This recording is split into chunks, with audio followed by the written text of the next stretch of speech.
The opinions stated in this video represent my personal opinion and no other person's stated. Hey guys, lex1020 here, and I'm participating in British Fanboy's commentary contest. First off, I want to say thank you to British Fanboy for providing the video for us to commentate on, because it'd be really difficult for us to participate in a commentary contest without the video, so thank you for that. Also, thank you for donating your capture card or giving it away to the winner. That's really cool of you.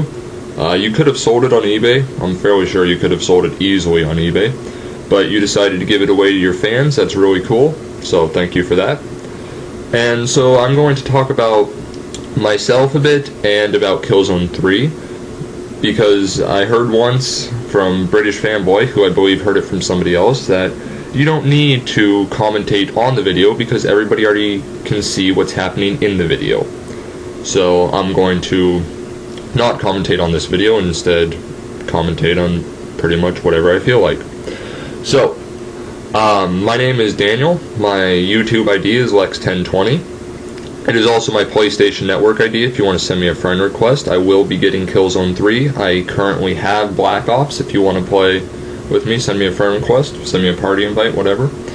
So, I am an 18-year-old college student. I am trying to get a degree in criminal justice because I want to get a commission in the Air Force as OSI, which is the Office of Special Investigations. It's essentially the FBI of the Air Force. It's a highly competitive field. So I do a lot of studying and a lot of physical training for it. When I'm not doing that, I am a customer service representative at Pizza Hut. It's a part-time job. So I'm working there. It's a fun job. There's a lot of cool people working there, but then there's also a lot of stupid customers, which I'm not going to elaborate on any further. Instead, I'm going to now transition to talking about Killzone 3. So as many of you probably know, the first 10,000 PlayStation Plus subscribers to download the Killzone 3 theme got a beta invite to Killzone 3.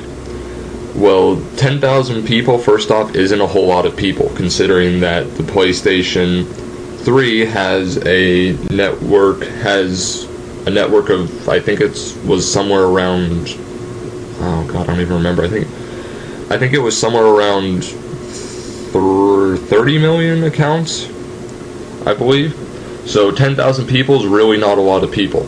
But anyways, and then that broke down into 5,000 in the United States and 5,000 in Europe.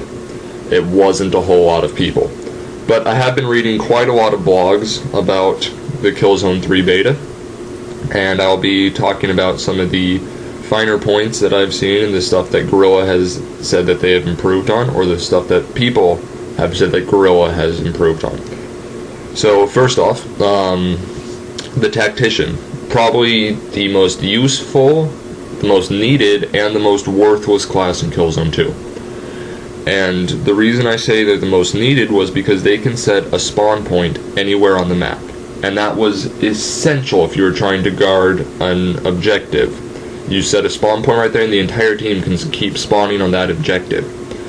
Well, they were the most needed, but they were also the most worthless because the only way that they could get points would be to kill.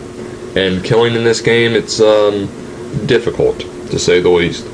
But the only way they could get points was by killing people or by using air support. And we all know how worthless the air support was. So they didn't get points for people spawning on their spawn points or by even setting down the spawn points. So that's it was difficult to get points as a tactician or level up as a tactician because of that.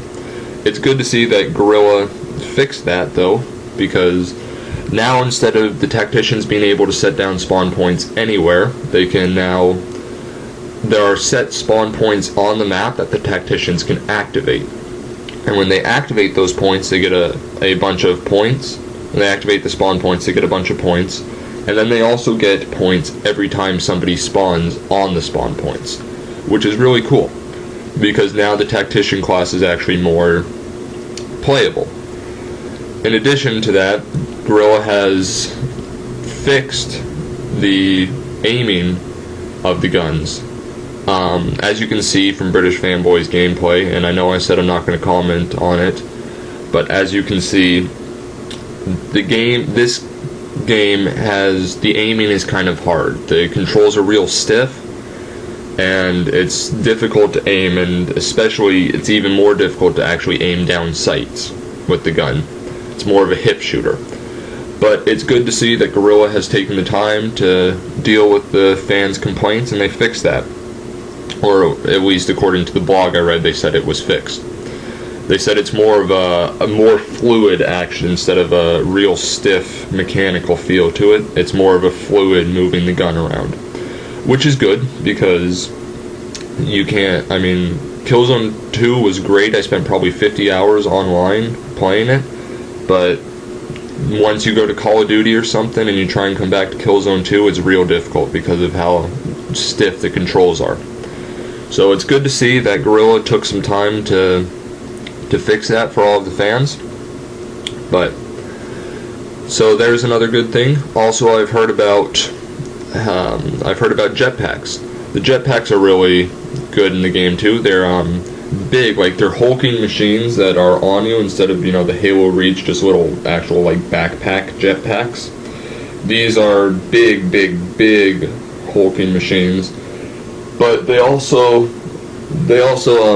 keep you real level, so you can fire accurately from when you're on a jetpack, which is really cool.